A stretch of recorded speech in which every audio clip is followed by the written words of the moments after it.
I found an ancient god. There are places in this world that were never meant to be found, corners of existence that defy reason and time. I stumbled upon one such place entirely by accident. It started with a map, a tattered scrap of parchment I bought from an elderly bookseller during a trip to a nameless village in the Balkans. The map was crude, its ink faded and lines shaky, but something about it captured my imagination. It wasn't the kind of map you'd use for navigation. It was more of a story etched on paper. The bookseller warned me. He said the map was a curse passed from hand to hand. Naturally, I laughed it off. He wasn't joking. The map led me to a forest deep in the Carpathian Mountains, a place locals referred to as Zabravalgina Suma, the Forgotten Forest. They told tales of people entering and never returning, of strange shadows moving between the trees, and of a cold that seeped into your bones no matter the season. I should have listened. I arrived at the edge of the forest on a cold autumn morning.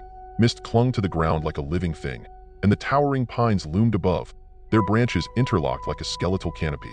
The air was heavy, silent, as though the forest itself was holding its breath. I unfolded the map.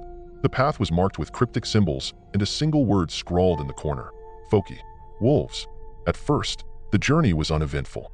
The trail wound through dense underbrush, the sound of my boots crunching against the earth the only noise. But as I ventured deeper, the forest grew wrong. The trees twisted unnaturally, their trunks gnarled into grotesque shapes. Shadows didn't behave as they should. They stretched and shifted even when there was no light. The air grew colder with every step, and an oppressive silence swallowed every sound. Hours later, I found it. The map led me to a clearing surrounded by trees that seemed older than time itself. In the center stood a monolithic structure, an altar of stone, blackened and cracked, covered in strange symbols that seemed to writhe when I looked at them too long. But it wasn't the altar that caught my attention. It was what lay beneath it.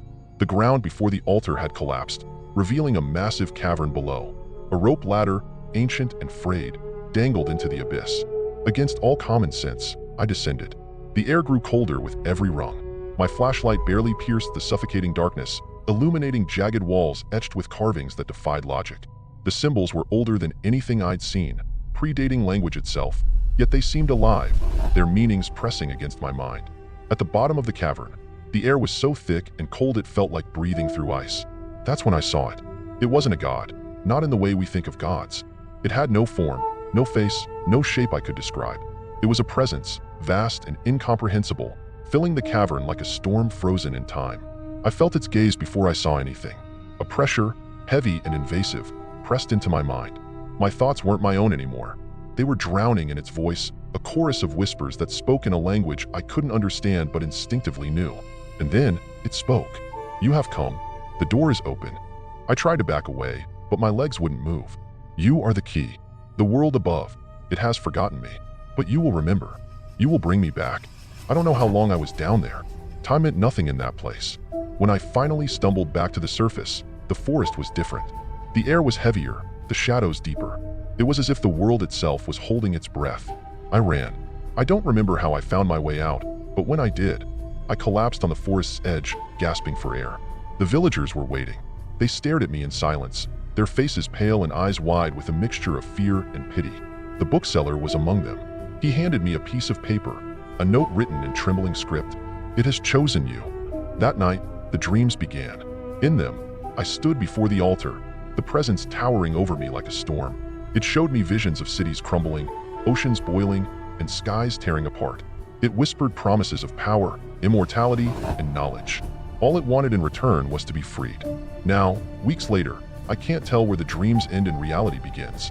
The presence is with me always, its voice a constant murmur in the back of my mind. My reflection isn't my own anymore. It grins when I don't, its eyes dark and empty. And the worst part? I think it's spreading. People I speak to start hearing the whispers too. They dream of the altar, of the cavern, of the thing beneath. It's no longer confined to me. If you're reading this, I'm sorry. The story is out there now, and with it, so is it. Don't look for the map. Don't seek the forest. And whatever you do, don't listen to the whispers. Because once you do, you'll know the truth. It isn't an ancient god. It's the first god, and it's coming back.